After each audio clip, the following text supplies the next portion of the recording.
Today, we're diving into a really powerful idea from author Erica Spiegelman. It's the idea that the words we choose, the things we tell ourselves, can literally reshape our lives from the inside out. We're going to look at how this simple concept can become a super practical tool for real, lasting change. So let's just jump right in with a huge question. Can you actually rewire your own brain?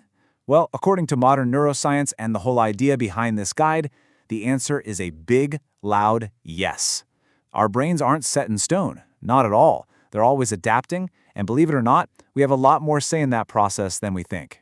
But how? How does that even work? Well, the book explains that our words, the ones we say out loud and the ones we just think, have a real physical effect on us. Just think about it for a second.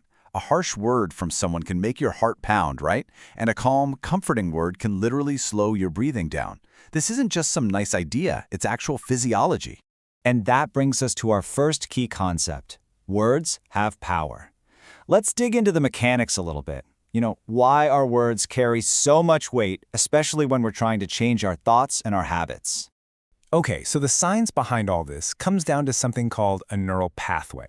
Basically, every single time you think a thought or do something, you're lighting up and strengthening a specific connection in your brain. The more you do it, the stronger and more automatic that connection gets. I love this way of picturing it. Imagine your brain is a busy city full of roads. Your current habits, the good and the bad, are like these big, wide superhighways. You can travel down them without even thinking. It's just automatic. That's why changing a habit feels so incredibly hard.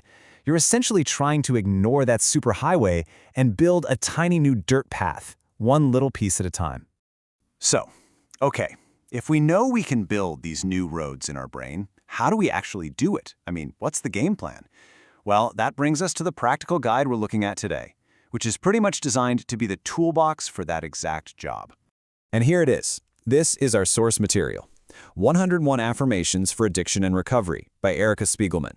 You can think of it as a handbook for intentionally creating and paving those new, positive roads in your brain, all through the consistent use of affirmations.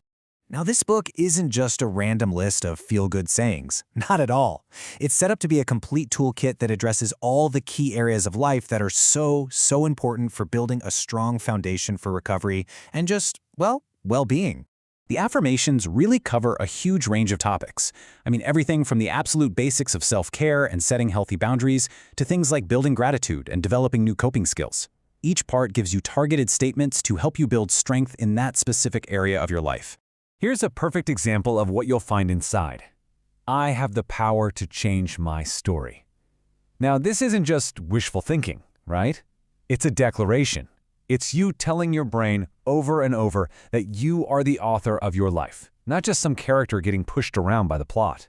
And here's another one. My strength is greater than any struggle. Wow, this is all about building resilience. It's a powerful reminder that your inner strength is always there. It's a deep well that exists no matter what challenges are happening on the surface. It's about shifting your focus away from the size of the problem and onto the size of your own strength. So knowing these affirmations is one thing, but making them actually work for you, that takes action. So the book gives some really clear, simple advice on how to turn these words into a real, consistent brain rewiring habit. So to build your own practice, there are a few key tips. Starting and ending your day with them helps set the tone. Repetition, of course, is what builds those neural pathways. And yeah, looking yourself in the mirror while you say them can feel a little weird at first, but it makes the words feel so much more real. But honestly, the most important parts are the last two: consistency and patience. This is a marathon, not a sprint. When you really boil it all down, all these tools and all these practices, they're all pointing toward one central foundational goal. This whole journey is really about rebuilding the most important relationship you'll ever have: the one with yourself. So, the whole point is this: affirmations aren't about pretending everything's perfect. The source makes it clear they are small, daily acts of self-love and acceptance. They're the tools you use to lay the foundation, brick by brick, for a healthy and truly authentic life. We really hope this little overview was helpful. If you got something out of it, it would mean a lot if you took a second to like this explainer and subscribe to our Recovery Anonymous channel. We're going to keep bringing you more resources and support for your journey. And we'll just leave you with this final thought. You don't have to change everything all at once. Change starts with just a single step, a single thought, a single word.